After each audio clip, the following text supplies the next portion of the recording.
there's fish down the bottom. A couple of them. See if we can get down there to them.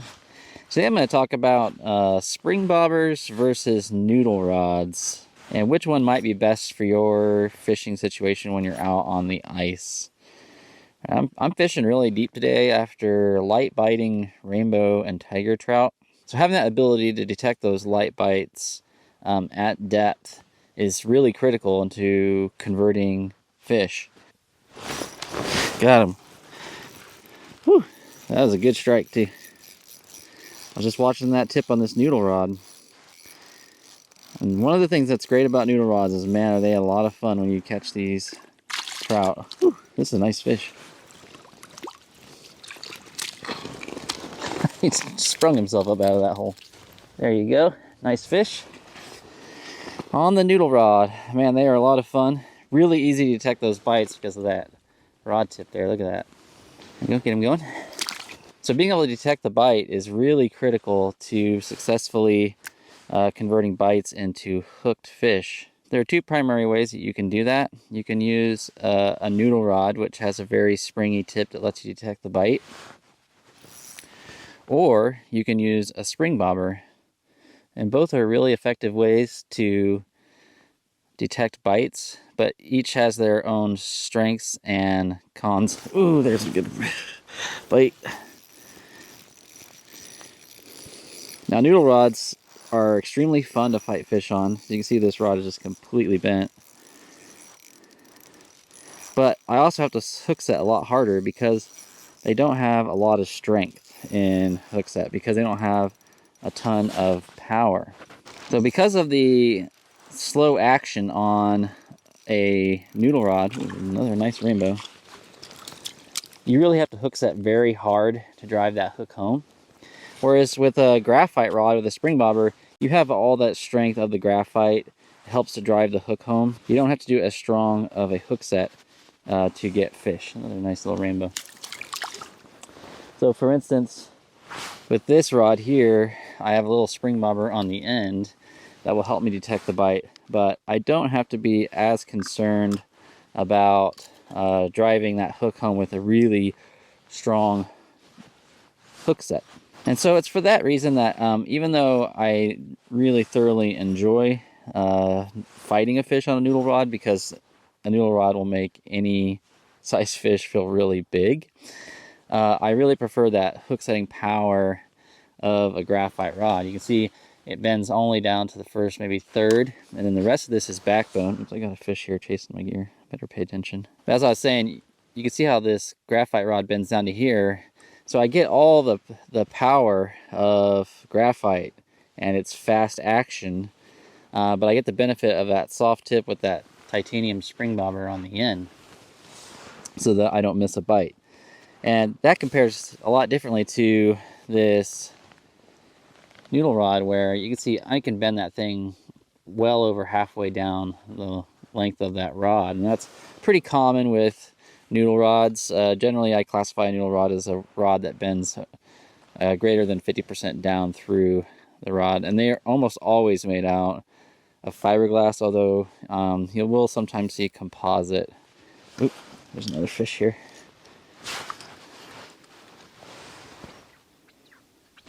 There you go, got him. That was a good strike. You saw that spring bobber just slam down. Woo. It's a nice fish, actually. This is probably one of the... Oh no, he's came off right there. That sucks. Oh, that was one of the bigger rainbows I've seen out of here this season. And I probably would have been completely overpowered with a fish like that. That was a 17, 18-inch rainbow. I much rather would have the backbone of the graphite than this puny little noodle rod. It would have been really fun, but it would probably unduly stress that fish unnecessarily so. And that's another reason why I tend to prefer these graphite rods over the glass noodle rods. Another advantage though of noodle rods is they tend to be pretty cheap. You can usually get some pretty quality noodle rods for under $15. I think this one was like $8 or $9. Oh, here's a fish. A bit further up in the water column. Oh, he is just gnawing on it. Sometimes You really have to... There we go. Got him. I didn't see that fish on the main part of the rod at all.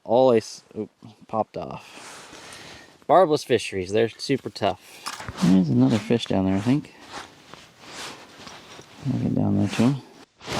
There he is. Whew. I just saw the spring bobber actually lift up. So it's one of those bites where you would never see that. Oh, it's a beautiful little tiger. Look at that. Cool. These guys are so pretty. There you go. Pretty little tiger. Oh, there's another fish down here. Let's get down there to him. I would never have detected that bite at that extreme depth. That just rod tip just lifting up without that spring bobber. And it would have been really hard to get a good hook set using a little noodly glass rod as well at the same time. So this is where I love that combination. You get the best of both worlds with a graphite rod, sensitive graphite rod, and you use a spring bobber on the end to get that sensitivity. There's a fish coming up. So look at this right now. All right, so now we're gonna use this noodle rod, see if we can catch a fish down near the bottom and just see how well that goes. Trying to hook set at 35 feet with this light little noodle rod. I got a fish down on the bottom right now. And you'll notice I'll set the hook a lot harder because look what happens. Look at that rod tip as I just jig that tiny little jig. Look at that, all that spring in it. There we go. I got him. But boy, I had to set that hook set way above my head in order to make it work. Now the good thing about having a noodle rod is that it does help to keep pressure on the fish as they're coming up, especially in these barbless fisheries. Oop, there he goes. That was a little tiger. Bounce back in. So that is an advantage, right? So as this fish, you're fighting this fish, and if he comes up, that's going to help keep a little bit more tension on it as that slower action rod rather than just whipping up, because it's got more length that it's bending on, right? So there's more room for the fish to run up if they need to. Whereas with graphite, it's going to come up quick. It's going to keep tight pressure up to a point, but it's going to run out of rod a lot faster than a noodle rod will. Especially if you have a longer noodle rod. I mean, one of my favorite noodle rods is the HT Ice Blue, like 30-inch rod. That thing is amazing. It's a long noodle with a lot of flex. There we go. I got him. Ooh, this feels like a decent fish.